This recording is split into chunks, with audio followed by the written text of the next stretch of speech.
Good morning, students. So we have already discussed module 3 of the Constitution, various topics. We'll continue with the powers of both executive and legislative powers further.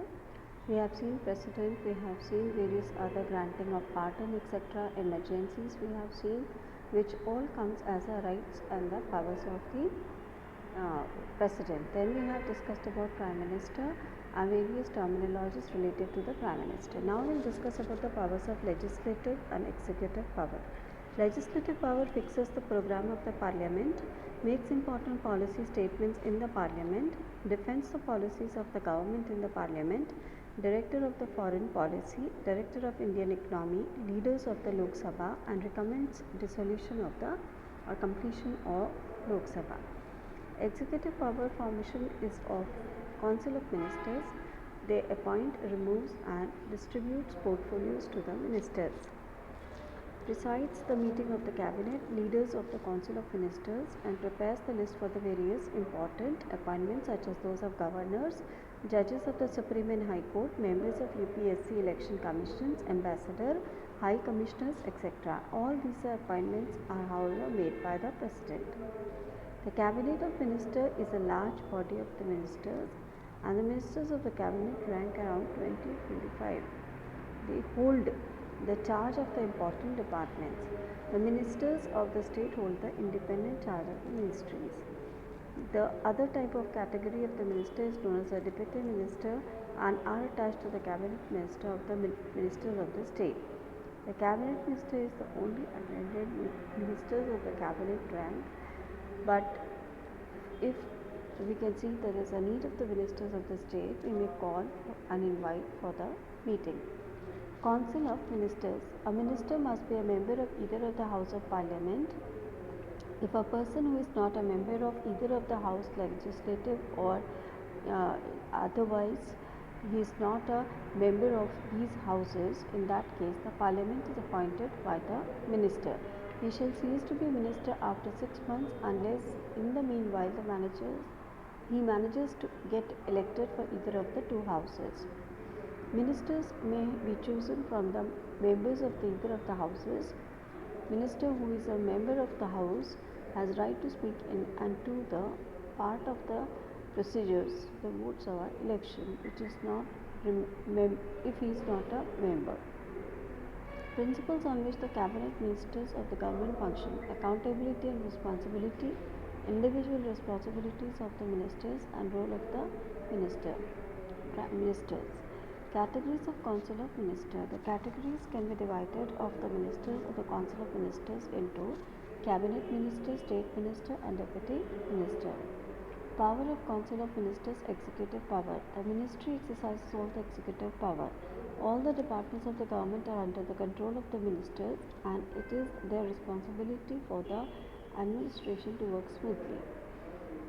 The Council of Ministers lays down the policy of the government and is also head of the department as well. The Council of Ministers executes the decisions taken by cabinet and exercise and maintain the order and peace in the states. All the bigger important appointments are made on advice of the Council of Ministers. Lok Sabha. Lok Sabha is the House of the People, is the lower house of India's bicameral parliament, with the upper house being Rajya Sabha. Members of Lok Sabha are elected by the adult universal suffrage and their respective constituencies, and they hold their seats for the 5 years or until the body is dissolved by the President on advice of Council of Ministers. The House meets in Lok Sabha chambers of the Sansad Bhavan in New Delhi. Lok Sabha composition and powers. Under Article 79, bicameral legislature having the two houses, very good, and there is Lok Sabha composition of 552 to 530 members to represent states, 20 members represent the Union Territory, 2 members Anglo-Indian community, and 18 years of age is compulsory for the Lok Sabha elections. Composition. The maximum strength of the House envisaged by Constitution of the India is under Article 552, which is made up of the election of about 530 members to represent the states, up to 20 members to represent the Union Territories, and not more than 2 members in the Anglo-Indian governments. the community is not adequately represented in the House, and under the current laws, the strength of the Lok Sabha is 545, including the 2 seats reserved for the members of Anglo-Indian community. The total elected membership is distributed among the states in the proportions to their population. A total of 131 seats, that is 18.42%, are reserved for the representatives of Scheduled Caste 84% and Scheduled Tribe 47%. So the quorum from House is 10% of the total membership.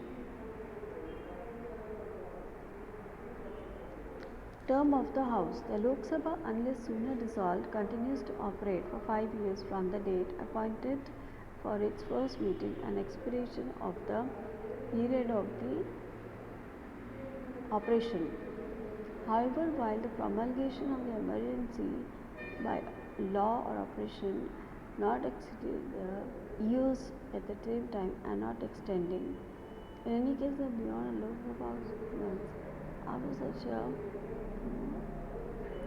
prolonged proclamation has created to operate. Term of House. An exercise of the withdraw Lok Sabha constituencies boundaries that are carried out by the Deliminations Commission based on Indian, the Census 2001. So we shall continue students from this module and the class